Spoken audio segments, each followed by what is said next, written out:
Oh, now you got really dark. I don't know I'm what gonna turn the happened. light on. Give me 1 second. Okay. Hey, everyone. All Welcome right. to Hope. My name is Tammy Lynn Connors. This is my podcast and YouTube channel, helping other people evolve.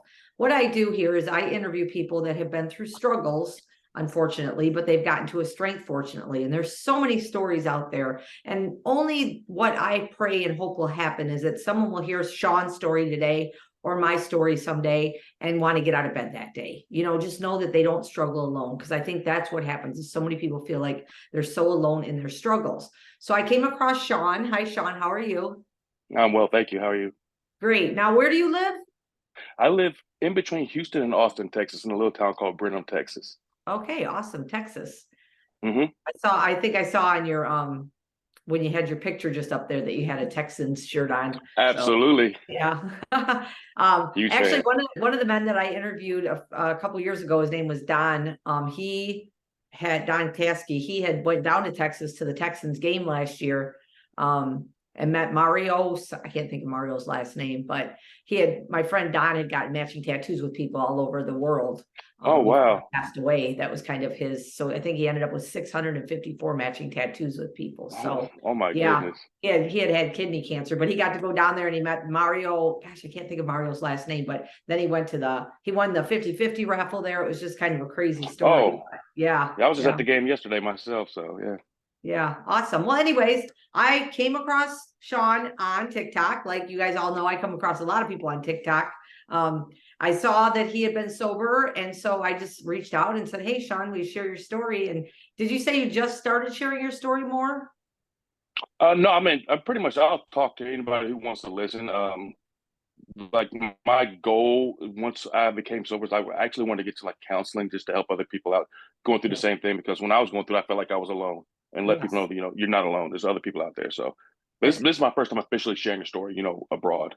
awesome. Awesome. Yeah, and that's it. That's why I started Hope, just so people knew that they don't struggle alone, that somebody else is actually probably going through something similar. We don't all go through the same struggles, but we all go through struggles. I always say life isn't easy. And with me being in Right. recovery too, 19 and a half years, I tell people, Oh, Shawn, that wow. you and I don't walk outside and there's this big bubble around us that protects us Right. from everything, right? Right. No, it Right. doesn't work Exactly. like that. Some people seem to think that it does, but it definitely doesn't. So No, I it guess you doesn't. want to just share with us a little bit about, your prior to drinking, what made you decide to stop drinking, and just your story. Yeah. So basically, it started out just a real person. Grew up in a two-parent home. Had two siblings, so I had a normal childhood, normal upbringing. Didn't really drink much in school. College, I think, is the first time I actually started drinking. Freshman year, that how that goes. It was just a crazy time, but it was out of control. It didn't really get bad until I believe I was married, and my wife and I, we social drinkers, nothing major. But Mhm. we had split up, and then my world came crumbling down. She took the kids, and that's when it went from social to, I'm drink a little bit, in the morning, then I'm drink a little bit in the evenings, and then it became wake up first thing in the morning is drinking. Like it got to the point where I would wake up just to have something to drink. I would Mhm. have stashes because I had to move back in with some people, so I had my hiding spots where I would hide my alcohol. And then I got involved with another lady who I ended up marrying, and she she knew it was bad, and she would try to, like, she would find it, she would pour it out, but it didn't stop me. Like I had hiding spots all over where we lived, even my car, the compartment between your trunk where the tail lights are. Yeah. I had bottles in there, and of course everybody hides it in the tank of the toilet, just wherever. I would be at the liquor store waiting for them to open up just so Mm. I could get my day started. That's how bad it was. Lost my job because of alcohol. Um, I had got arrested in one part of Houston, and then went through the whole thing. Got slap on the wrist. Arrested for DUI. Got slap on the wrist, and then got out, and then went to. I moved to a different county. This Okay. county was extremely more, a little bit more harder on alcoholics than the Harris County. This is in Montgomery County, which is a suburb of Houston. So not once but twice. And so this was my by the time I had my third DWI, we had just had a daughter. My life was spiraling out, and when it happened, I knew that something had to change. I knew that I was out of control. I knew I was either going to kill somebody, kill myself, or end up in prison. And Mhm. so when it happened, I was upset, but I wasn't like end of the world upset because I knew something had to change, something had to break. If not, I was going to continue that cycle.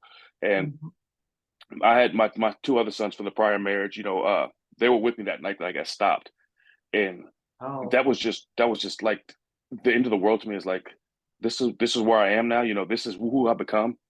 Like I would never thought in a million years that's the person I would have become. So got into the system. I was there, and they were talking about giving me 10 to 15 years prison time, and I had been in jail before, but never anything like close to this. So I was terrified. I was like, I'm gonna lose my family. I'd already lost my job, my other job at this point. I had another job. I climbed my way back to another job, and I was working in corporate America. Lost that job.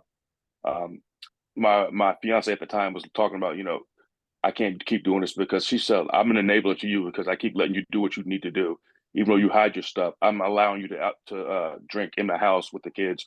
I can't do that anymore. So it got me thinking. And so, but any other time I went to jail, the only thing I think of is okay. As soon as I get out, I'm going to get more alcohol.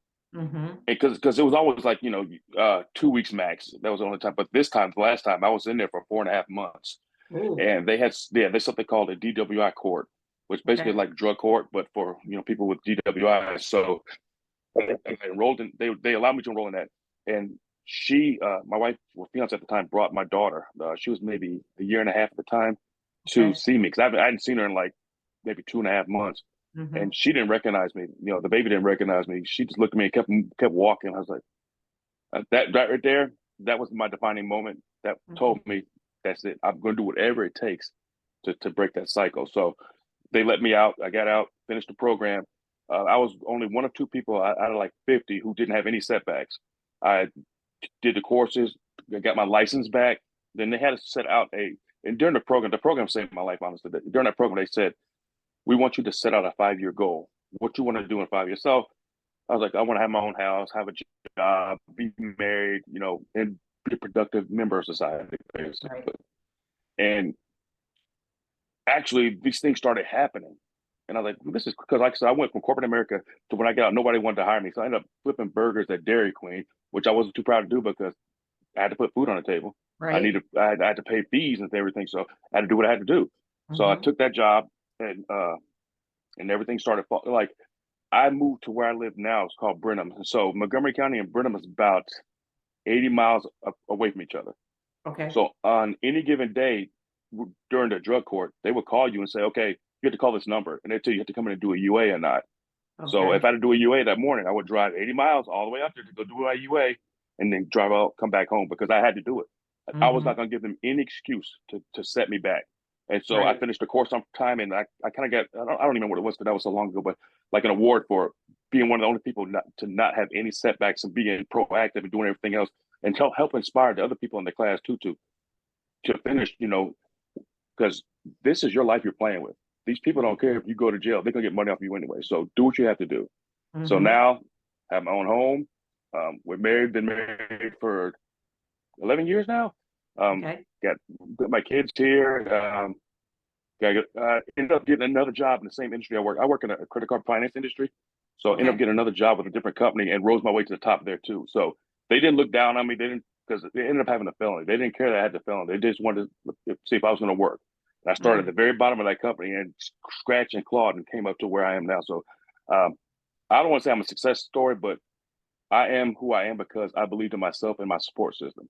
Mhm. So Yeah, that's yeah. and give yourself credit. You are a success story because Thank you. there's a lot out there that aren't, And so when you Hmm. said that defining moment, I always say with mine too, I was at the end, I lost my job, right? All the things. I weighed like 88 pounds, 85 pounds. I was probably 2 weeks away from not even being alive. And my Yeah. dad had drowned in our bathtub when he was 34 from Oh alcoholism and wow. addiction.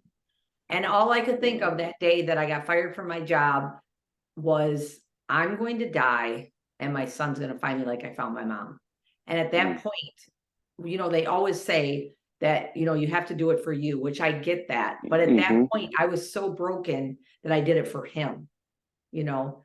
And like you said, your daughter didn't even recognize you. So that's like, I mean, I'm sure you did it for you, but at the same time, it's like, whoa, you know, you have to think of Yeah. that, right? And so I think that that's amazing. And I did the same thing. I had alcohol all over the place, same as you. Yeah. Like hidden in my car, I had it here. I would drink sometimes in the morning. I'd drink Listerine just to get me to go get to the liquor Oh, store to get my bottle, you know. And people yeah. when they see us now, so you've been sober since when did you say? November 5th of 2010. So it's been what, 13 years?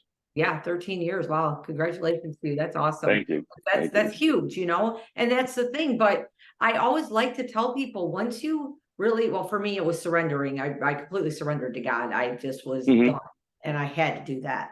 And once I did that, you know, of course, year one, your life isn't amazingly great, but like you said, you had to work at, where'd you have to work at? Dairy Queen or something? Yeah, flipping burgers. Yeah. I went from Yeah. having my Flipping own office burgers. and a desk to flipping burgers. Yeah. Yeah, and so I tell people that, you know, it's not easy getting to where we're at now. It was a lot of work, but life is a lot of work, you know. But I said, how much I always tell people this, especially when they're first in recovery, like what extreme did you go to get your alcohol or your drugs, right? Hmm. Because like you said, you're standing outside liquor stores doing this, hiding it in the toilet. I mean, all the things, right? When you get sober, you have to go to so many lengths to stay sober too. You know, Yes. it's not an easy task. And I said, you know, my first 6 weeks of sobriety, man, I went to AA meetings 3 times a day. And I went to Oh, three wow. people's houses every day because I didn't know what to do. I lost my best friend, but I knew I never Oh. wanted to go back to where I was at. Hmm. So do Exactly. you think of that a lot? Do you think that telling people early in sobriety to always remember why you quit? Remember how sick you were. Yeah, that's a great point because you have to remind yourself because if you don't, it could easily because I had one time I was sick and my doctor told me, it's going to take a while for you to heal again because you didn't get sick overnight. And it's the same principle. You didn't become an alcoholic overnight, so you're not going to heal overnight. It takes Right. time, baby steps. So remind yourself where you came from because you want to be that person again. I know I did certainly did because everybody would tell me, the signs. Oh, I think you're an alcoholic now. Like, you're crazy. No, I'm not. I'm fine. I'm fine. And then it started to sink in. When I realized the truth, I still didn't want to face it. Like you said, it's something I had to want for myself because nobody, as much as they wanted it for me to heal, I had to want to heal. And when I wanted to heal, that's when it became easier. That's when that wall fell down and I could walk through and like start the process, like you said. Yeah.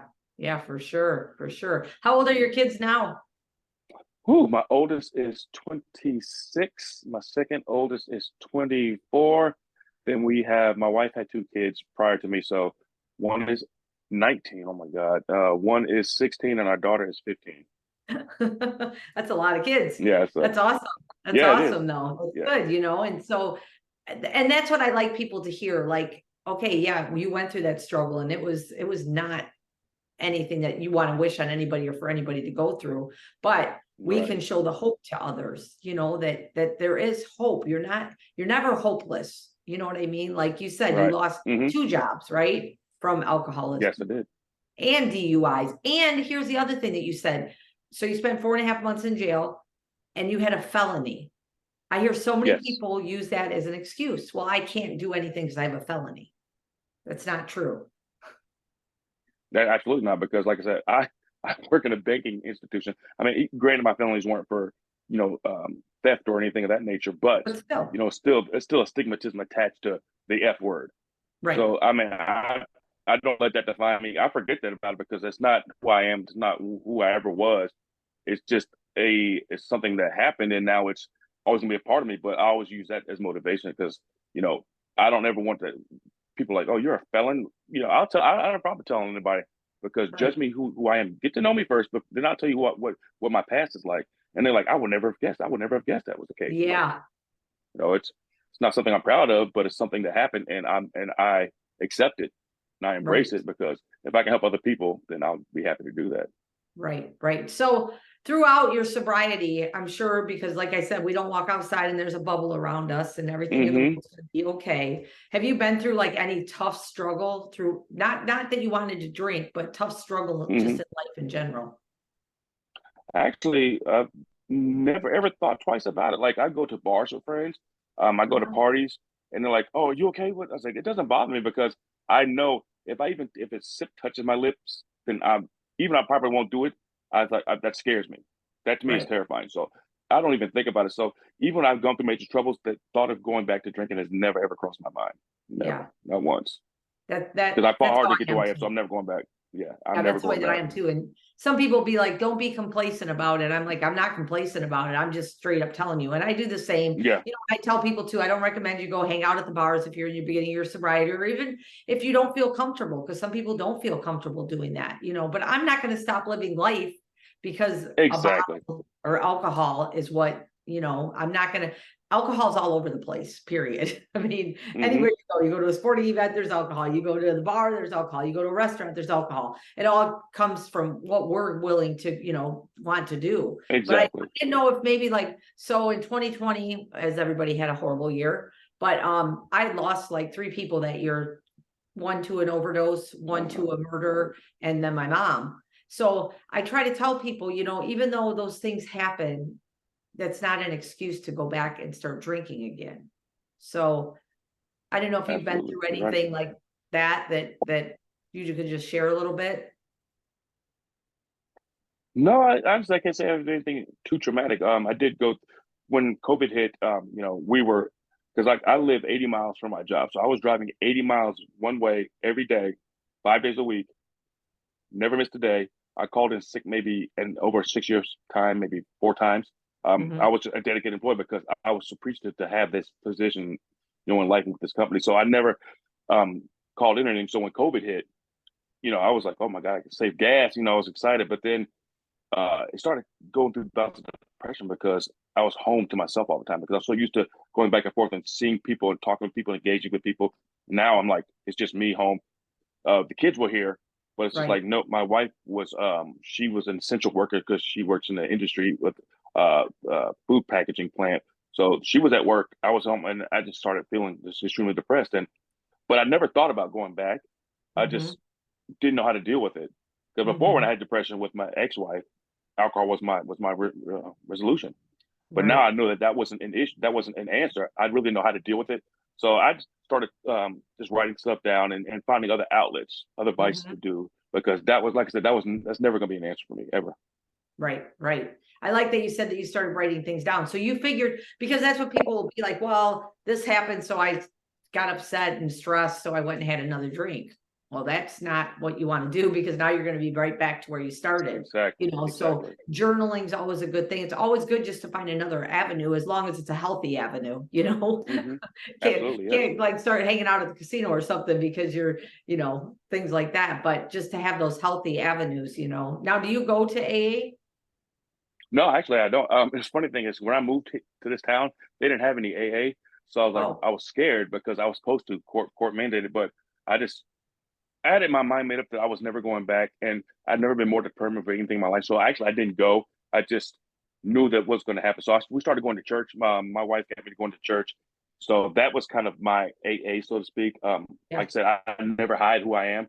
So if they ask, about my past, I would be happy to tell them, and and then they would pray with me, pray for me, and that kind of thing. And so that helped me get through. And so once I complete the program, everything, like I said, I just never look back. Right, right. Yeah. And I mean, I know a lot of people that I went to AA, like I said, my first 6 weeks. I always say my children's dad, that's one thing I can thank him for. He showed me the rooms of AA and Al Anon throughout his Hmm. addiction. And so I did that for the 6 weeks. And I also, I mean, and I have nothing against AA, but I want people to know that it doesn't necessarily mean, because some people are like, oh my gosh, I got to go sit in a room an hour a day for 7 days a week. And I'm like, Yeah. well, you don't have to do that. Right. You might have to do that in the beginning, but once again, I go back to that, what extreme did you go to get that drink, and Hmm. so at that point. But I'm the same, like geez, I've taken some friends to AA. Like if somebody asks me, I'll take them to an AA meeting and say, here you go, this is AA, I'll introduce you. And I've Hmm. had a few friends get sober from that. So I was just curious if you did or not. I did initially when in the beginning I did go to them and they were helpful. Hmm. During the program you had to go to them, so it was a year long. So I guess I would say for the first year I did attend AA, but um, I got to the point, like I said, where I was focused, so it wasn't really benefiting me to Hmm. continue to go. So I said, if I felt like I had those thoughts, I would return. But like I Sure. said, at that point, it didn't really do anything for me. Right, right. And that's it. And like you said, church, for me too, it's, Hmm. that's it for me. I say this on my podcast all the time. It's whatever anybody else believes is what you believe. My belief is God, and that's what Yes, saved me from dying, basically, because I was definitely absolutely. on that spiral to go, so yeah. Well, Yes, I'm happy that you definitely. got on here. I'm happy I came across you on TikTok. Yeah, me too. Absolutely. It's always funny because I message people on there. I'll be like, hey, I got this podcast. And I don't know. Sometimes people are probably like, what is she doing? But I just love, I honestly, TikTok, I've probably had at least, gosh, I have 100, you're going to be my 118th episode. So I would say Oh, probably wow. half are from TikTok. There's a lot of people I've met on TikTok that have shared their stories. That's Yeah. amazing. That's amazing. Awesome. Yeah, it's been an amazing Okay. journey. I've been blessed to be able to have people just get on here and just share a little bit of hope with others. That's all it's about. Yeah, And I know the holidays are coming up and some people, struggle with grief and stuff through the holidays. And it's just good to know that, you're not struggling alone and there's somebody out there that, you can reach out to you on TikTok or me on TikTok or hmm social media. And, I'm always here to give a good word and a helping hand. I'm sure that you are too, because you were I willing to love that. Yes, share here. Yeah. absolutely. Yes. So it's awesome. Any last things you want to say before we wrap this up? No, just like I said, if anybody's feeling down or feeling like you're the only one going through it, you're not. Keep your head up. There's always people to talk to, even if it's not family. Sometimes it's better to talk to a stranger. You can reach Mhm. out to me, Tammy, so you can reach out to her as well. Just keep your head up, and whatever you're facing, God will get you through it. I promise you that. That's for sure. And the thing I just today I just put that on my Facebook, something about we don't get to choose what we go through, but we get the choice of how we're going to go through it, you know. And Absolutely. and that's Yes. so true. And I said to somebody yesterday, I just met somebody that's almost a year in recovery. And I told them, he was at a restaurant I was working at. I said, man, if just pick that phone up if you have to. I said, I know it weighs probably 1,000 pounds when you go to pick it up, but by the time you get ready to hang it up, it's only 10 pounds because There you go. sometimes you just need to talk to somebody, like you said. And especially a lot of times a stranger is a better one to talk to because unfortunately family and friends that are close to us are a little judgmental. So when you're talking to a Yeah. complete stranger, you don't get that so much. So yeah. Exactly.